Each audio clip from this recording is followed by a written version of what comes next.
Kilgins outside the King Power West Ham Fan TV. Mike, outclassed today, I'm afraid. Better side won the game. Not enough fight from us. I've been away for almost approaching 3 months for reasons not known to man, shall we say. But look, I don't see enough fight in our team. I don't see enough fight. I don't see enough passion. I don't see enough spirit. Enough quality? We're definitely lacking. People are saying we're after a few players. My God, I think we're lacking the whole team after watching that. Look, let's not be too harsh on the whole side, but we are, we need, I think, at least 3 or 4 decent signings. Now, I was just speaking to him over there, saying we've basically based our whole season on one player, or we'll say 2 players, Allaire and Fornals. Now, not to be unfair to Fornals has actually started to get better. Allaire, I go back to what I said earlier in the season and people slated me for it. I called him a poor man's John Carew after the Bournemouth game. I'll probably go back to that comment and call him an even worse poor man's John Carew, because his work rate. I mean, the thing is, you've got to play to his strengths, and his strengths are not. He's not a target man. He's not your Andy Carroll type player. Look at how he played when he was at Frankfurt. He had, I believe, one player either side of him. So he played as a front 3, Jovic, and I can't remember the other player's name. Basically, he was basically being fed goals, and obviously the quality of that league is different to our league. He's not finding it easy, and we've basically put all our eggs in one basket. We've gone 45 million. You wanted a marquee signing. There's your marquee signing, £45 million. Look, if we're in the Championship next season, I think we'll have.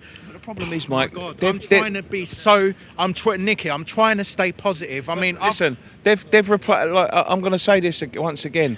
They sold our best player. They let Andy Carroll go. They let Perez go. They let Chicharito go when we couldn't sign anyone. And they've got one striker, Alietti, and I wouldn't even class him as a striker. But now we've got a threadbare side. This is the result. Why have we got a threadbare side? Because you told me earlier in the season that they're doing this thing. What are they doing? Not asset stripping, whatever. Like signing. Reducing. Yeah, and giving all these players. I mean, I saw a joke of one yesterday on Facebook.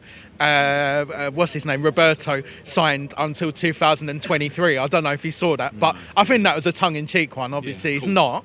But thank God. But from what I see there on the pitch tonight, as I say, there's just not. I can't see where our next result's going to come from. To be honest, it doesn't get any easier from here. I know we've got West Brom. Right, obviously we switch our focus to the cup. Now, I've had this conversation with a few people, and they've said, well, we'd sacrifice not league position, but we'd sacrifice playing well in the league for having a good cup run. Yeah. What good is it if we have a good cup run, we get to the final, win the final, and then we're done in the Championship? Is that what we want, really? But do you know what? 45 million, I think about it, and then you got 25 million on Fornals. Why didn't they wanted to, I said this earlier in the season, they wanted West Ham to run before we can walk. We can't even fucking, excuse my French, actually go at 2 paces, let alone 10 paces. That's a problem.